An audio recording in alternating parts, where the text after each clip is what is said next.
It was these photos that Marilyn brought to Greenson one day in August 1960. To express, and so I try to keep the general. He looked at them wearily and remarked that she talked little of her sex life. Make contact with people around me. My sex life? My life in general. Yes? I see it as a series of mismatches. A man enters, takes me, loses me. In the next frame, we see the same man enter a second time. Only he doesn't have the same smile. His gestures are different. The lighting, too. You don't understand what I'm saying? Me neither.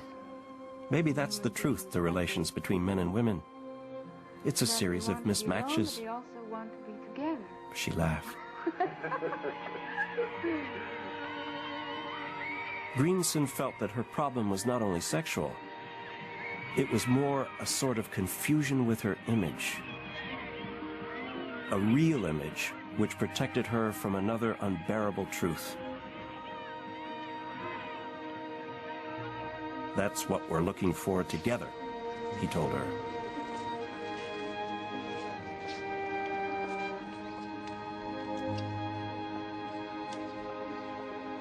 The psychoanalyst remembered the image 5 years earlier in New York of a 60-foot-tall Marilyn, an immense white human flower, dress blowing, splattered across a building facade for the opening night of the 7-year itch.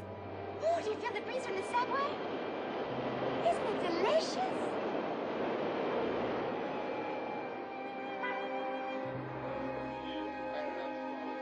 Greenson wondered whether icons of desire felt desire themselves. To this actress of sex, was not sex a question of acting? We'll stop here, concluded Greenson. Marilyn exclaims, "Ah, so you too say cut, next take, Marilyn, last one? Come back at 6 o'clock. You'll tell me about your marriages." Our marriage wasn't a happy one. Greenson, who was already seeing Marilyn for 4-hour sessions, would start seeing her in the evenings, too.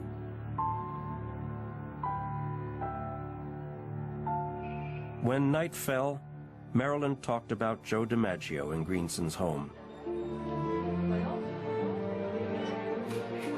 She married the baseball star in 1954. The fairy tale was short-lived. She didn't like talking about this jealous man who sometimes hit her.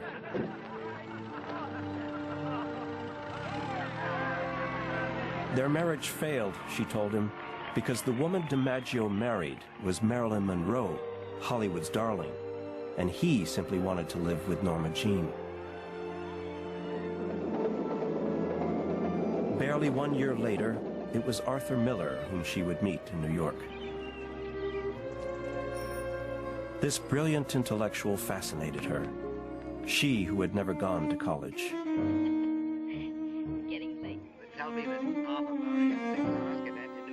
She expected everything from him, especially to become someone else. She hoped he would save her.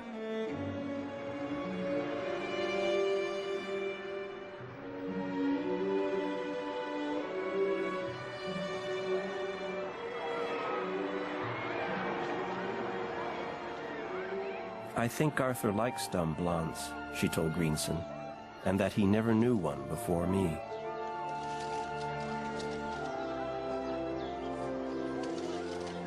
She admitted she had difficulty reaching orgasm.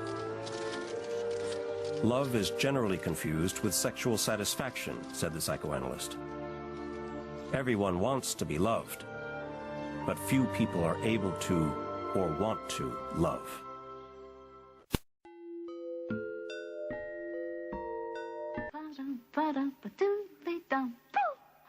I wanna be loved by you, just you, nobody else but you. I wanna be loved by you alone. Boop, boop, doo. I wanna be loved by you, just you, nobody else but you. I wanna be loved by you. The deedly deedly deedly dum, boop boopy doop.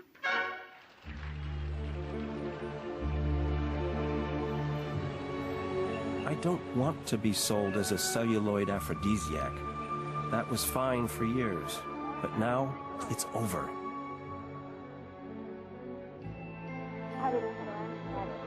Always the same story. 4 years earlier, at the New York Waldorf Astoria, all you have to do is be sexy. This is what Laurence Olivier told her before the press screening of his work, The Prince and the Showgirl.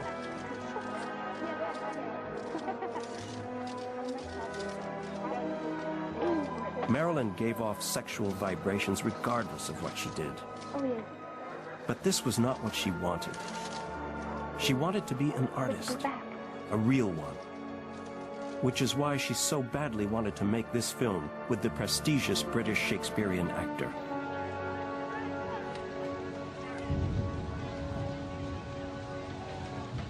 She was to play the role of a dancer in a fairy tale with no fairies.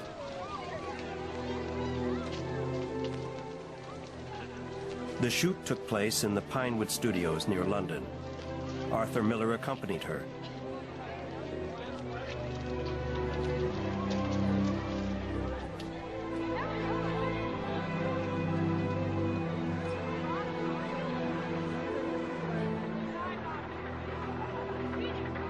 She was on the verge of a depression.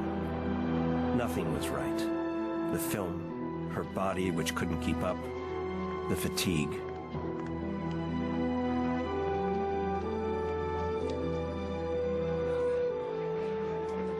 Olivier would treat her like a troublemaking female, stupid, uncultivated, and obsessed with herself.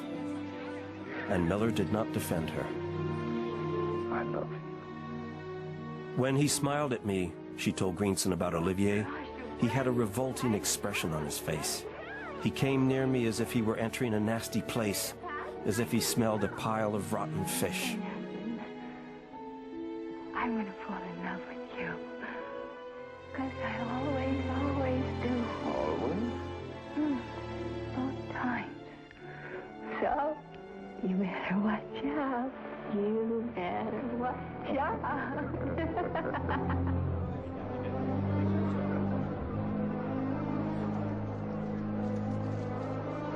And so, she resorted to her usual tricks to avoid playing her role. Showing up late, drugs, absences. She discovered a notebook where Miller had scribbled several notes. I never should have married her. She's an unpredictable woman child, flighty and self-centered. Her perpetual emotional blackmail made the writer fear for his work and his creativity. Marilyn finished The Prince and the Showgirl and flew back to New York on November 20th, 1956.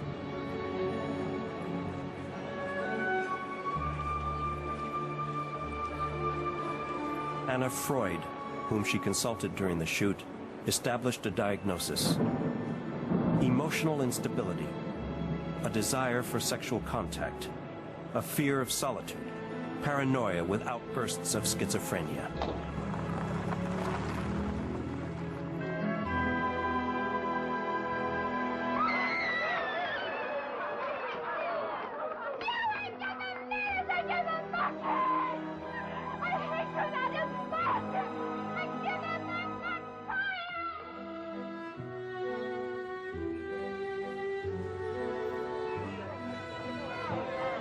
To smother this suffering, she indulged in barbiturates. Her psychoanalysis had become a subject of conflict between her and her husband. He believed psychiatrists could do nothing for his wife. She tried to commit suicide, but Miller saved her just in time. Death, the desire to die, it always sprang out of nowhere.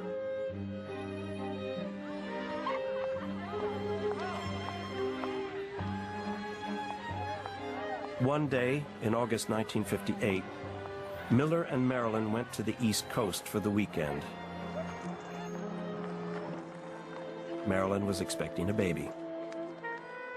She always kept a letter that her mother had sent to her several years earlier, where Gladys told her, "I'd like to have a child who loves me, not hates me." The letter was signed, "Mother with Love." Mother, not your mother or mom, just mother. Something Gladys never was.